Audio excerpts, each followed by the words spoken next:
সেটিতে ওখান থেকে রওনা নিয়েছিলেন।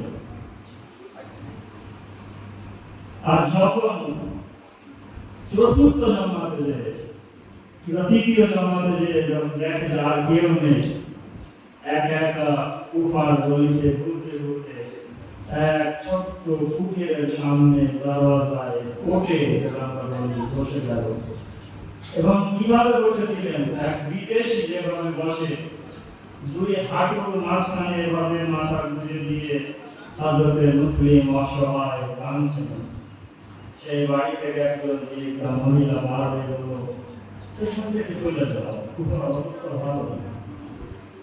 একবার বলে চলে গেলেন, দৌড় বন্ধ করলেন। দ্বিতীয়বার আসলেন, এখান থেকে চলে যাও।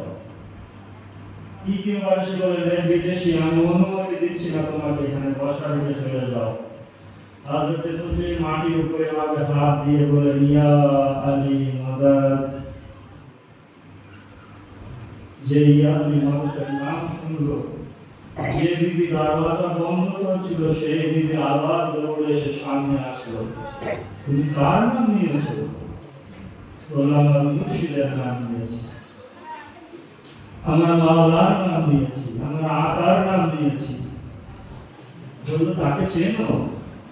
হযরতে মুসলিম কি বললেন, যখন বললো তাকে চেনো, তো বললো যে তার চেয়ে বেশি, আমার চেয়ে বেশি তাকে কেউ চেনে না, আমার চেয়ে বেশি তাকে কেউ চেনে না।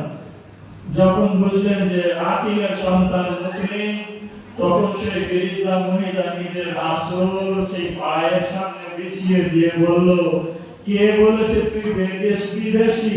কে বলেছে তোর কোনো ঘর নেই? কে বলেছে তোর কুফায় কেউ নেই? আমার বাড়ি আছে তোমার জন্য। হে মুসলিম, আমাকে ক্ষমা করে দিও, আমি বুঝতে পারিনি।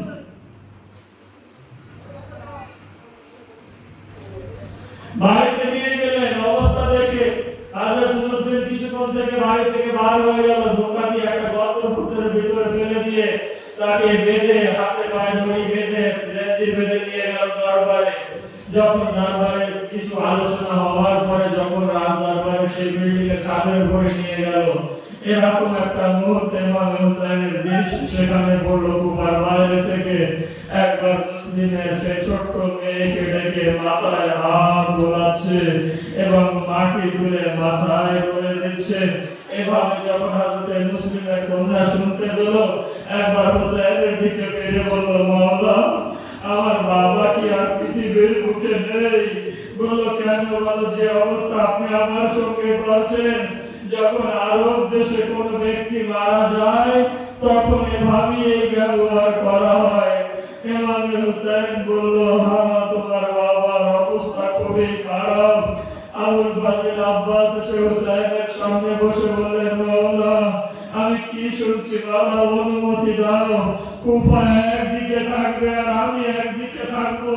বলল, না আব্বাস, এখনো সেই সময় আসেনি। হযরত আব্বাস বললেন, মাওলা, আমি দেখতে চাই মুসলিমকে। আঙ্গুলের মাঝখান থেকে দেখাচ্ছে। হযরত ইমাম হুসাইন বলল, আব্বাস, কি দেখছো?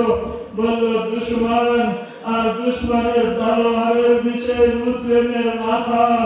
আর ওই মুহূর্তে একবার হযরত আবুল ফাজিল আব্বাস চিৎকার করে বললেন, মাওলা, খায়রিয়াত আর নেই, মুসলিমের মাথা আলাদা করে দিয়েছে, মুসলিমের মাথাকে দরবার থেকে ফেলে দিচ্ছে।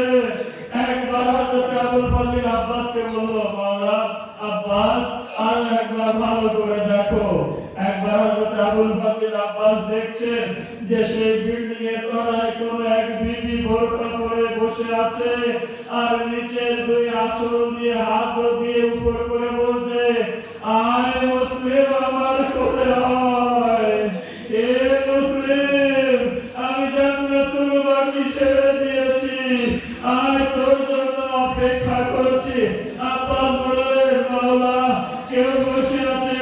হুসাইন বললেন, চিনতে পারলেন? আব্বাস বলল, মাওলা, কে? বলল, আর কেউ না, সে আমার দুঃখিনী মা ফাতেমাতুজ জাহরা।